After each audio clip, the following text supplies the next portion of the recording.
وقت بھی کیا کیا ستم کرتا ہے۔ ایک سال پہلے تک عمران خان اس ملک کے وزیر اعظم تھے۔ جنرل فیض تگڑے D G I S I کے عمران خان نے انہیں برقرار رکھنے کے لیے اس وقت کی فوجی قیادت سے ٹکر لے لی تھی، جو آخر کار عمران خان کی وزیر اعظم ہاؤس سے تحریک عدم اعتماد کے ذریعے نکلنے پر منتج ہوئی۔ فواد چودھری کہہ چکے ہیں کہ اگر ہمارے فوج کے ساتھ معاملات خراب نہ ہوتے تو ہم اقتدار میں ہوتے۔ یہ وہی بات ہے جو کبھی پرویز مشرف نے کی تھی کہ اگر نواز شریف انہیں برطرف نہ کرتے تو وہ وزیر اعظم رہتے۔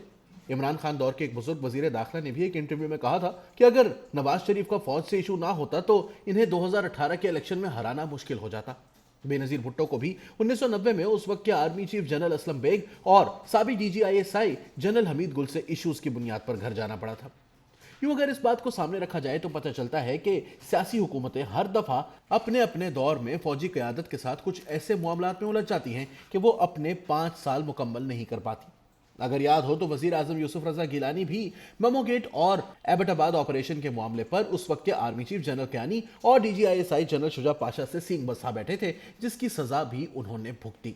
اگرچہ اس وقت دونوں بھائی نواز شریف اور شہباز شریف کالے کوٹ پہن کر گیلانی اور زرداری کے خلاف سپریم کورٹ پہنچ گئے تھے، کیونکہ شہباز شریف کی خفیہ ملاقاتوں میں یہی طے پایا تھا۔ 2017 میں بھی نواز شریف کا عدالت سے برطرف ہو کر جیل جانے کو ان کے ہمدرد اس وقت کے army chief general Raheel Sharif کے ساتھ ان کی چپکلش کا نتیجہ قرار دیتے ہیں، جو ڈان لیگ سے شروع ہوئی تھی۔ اگرچہ جنرل باجوہ نے ڈان لیگز کے معاملے کو اپنے تئیں سیٹل کر دیا تھا اور اس پر ان پر فوج کے اندر سے تنقید بھی ہوئی تھی، لیکن بہت جلد نواز شریف اور جنرل باجوہ کے درمیان صورتحال بگڑ گئی اور نواز شریف بیٹی کے ساتھ اڈیالہ جیل جا بیٹھے۔ نواز شریف اور مریم نواز کھل کر جنرل باجوہ اور جنرل فیض کا نام لے کر ان پر تنقید کرتے تھے کہ انہوں نے انہیں سزائیں دلوائی تھیں۔ عمران خان ان دنوں جنرل باجوہ اور ان کی ٹیم کا کھل کر دفاع کرتے تھے، بلکہ جتنی تعریف انہوں نے باجوہ صاحب کی تھی شاید وہ سب سن کر جنرل باجوہ خود بھی شرما جاتے ہوں گے کہ یار اب اتنا بھی کیا۔ لیکن بدلتے وقت کے ساتھ اب عمران خان بھی وہیں جا کھڑے ہوئے ہیں جہاں ان سے پہلے بھٹو، محمد خان جنیجو، بے نظیر بھٹو، نواز شریف اور یوسف رضا گیلانی کھڑے تھے۔ ان وزرائے اعظم کے general Zia, general Aslam Beg, general Pervez Musharraf, general Kayani, general Raheel اور جنرل باجوہ تک سب سے سیریس ایشوز ہوئے جو ان کی حکومتوں کی برطرفی پر منتج ہوئے۔ اگر مجھ سے پوچھیں تو عمران خان کا سابق اور سرونگ اہم فوجی افسران سے میل ملاپ کا تجربہ اپوزیشن میں رہ کر سب سے زیادہ تھا۔ پاکستانی تاریخ میں شاید ہی ایسا کوئی سیاستدان ہوگا جو 22 برس تک اپوزیشن میں رہا اور اس کی گرومنگ اور گروتھ پر کم از کم 4 سابق D G I S Is نے کام کیا اور انہیں سپورٹ دی۔ جنرل حمید گل، جنرل شجاع پاشا سے لے کر جنرل ظہیر الاسلام اور جنرل فیض حمید تک سب نے انہیں پاکستان کا بڑا لیڈر بنانے کے لیے کام کیا۔ اس بات کو کبھی چھپایا بھی نہیں گیا کہ یہ چاروں سابق ڈی جی آئی ایس آئی دل و جان سے چاہتے تھے کہ اس ملک میں زرداری اور شریف خاندان کی اقتدار اور سیاست پر جاری طویل اجارہ داری ختم کی جائے اور ایک تیسرا آپشن یا تیسری پارٹی کھڑی کی جائے جو ان کو چیلنج کرے اور ان کے مقابلے پر لیڈرشپ کا گیپ فل کرے۔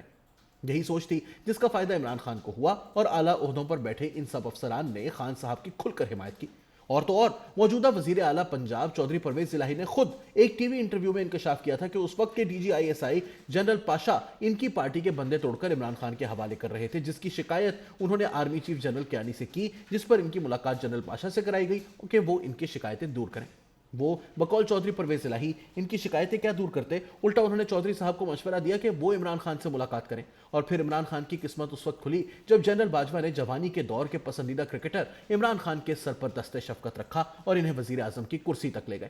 اگر دیکھا جائے تو باجوہ صاحب سے بھی وہی غلطی ہوئی جو کبھی جنرل اسلم بیگ سے ہوئی تھی کہ انہوں نے سمجھا کہ نواز شریف کی طرح عمران خان ابھی ناسمجھ ہے۔ ایک مرحلہ ایسا آیا جب نواز شریف نے بھی پہلے جنرل اسلم بیگ اور پھر غلام اسحاق خان کی ڈکٹیشن لینے سے انکار کر دیا۔ عمران خان نے بھی وہی روٹ لیا اور جب جنرل باجوہ نے اپنی مرضی سے ڈی جی آئی ایس آئی تبدیل کیا تو وہ بھی ڈکٹیشن لینے کے لیے تیار نہ ہوئے اور یوں بات پہنچی مارچ میں تحریک عدم اعتماد تک۔ سوال یہ ہے کہ ان سب وزرائے اعظم کی فوجی جرنیلوں سے لڑائیاں کیوں ہوتی ہیں؟ وہ انہی جرنیلوں کے کندھوں پر سوار ہو کر پہلے اقتدار تک پہنچتے ہیں اور جنرل بھی یہی سمجھتے ہیں کہ ان سیاستدانوں کو کچھ علم نہیں، انہیں رہنمائی کی ضرورت ہے۔ وہ انہیں بچہ سمجھ کر اپنے تئیں بڑے کا رول ادا کرنے کی کوشش کرتے ہیں، لیکن اقتدار میں 2-3 سال گزرنے کے بعد بچہ سمجھدار ہو چکا ہوتا ہے اور وہ مزید ڈکٹیشن لینے کو تیار نہیں ہوتا۔ اسے پھر اپنے گھر جانا پڑتا ہے۔ شہباز شریف شاید باجوہ صاحب کی حمایت کے بغیر وزیر اعظم نہیں بن سکتے تھے، یہ بات سب جانتے ہیں۔ شہباز شریف اس لحاظ سے خوش قسمت ہیں کہ جس چیف نے انہیں وزیر اعظم بننے میں مدد دی وہ ریٹائر ہو گئے ہیں، لہٰذا وہ اب ایسے آرمی کے کمانڈر کے ساتھ حکومت نہیں کر رہے ہوں گے جسے 6 سال میں 5 وزرائے اعظم کے ساتھ کام کرنے کا موقع ملا، یا دوسرے لفظوں میں 5 وزرائے اعظم نے ایک آرمی چیف کے ساتھ کام کیا۔ جنرل باجوہ کا یہ پاکستانی تاریخ میں ریکارڈ رہے گا کہ انہوں نے 6 سال میں 5 وزرائے اعظم کا دور دیکھا، یعنی اوسطاً ایک وزیر اعظم 1.25 سال رہا۔ اس کی وجوہات کیا تھیں اسے تاریخ یا عوام پر چھوڑ دیتے ہیں۔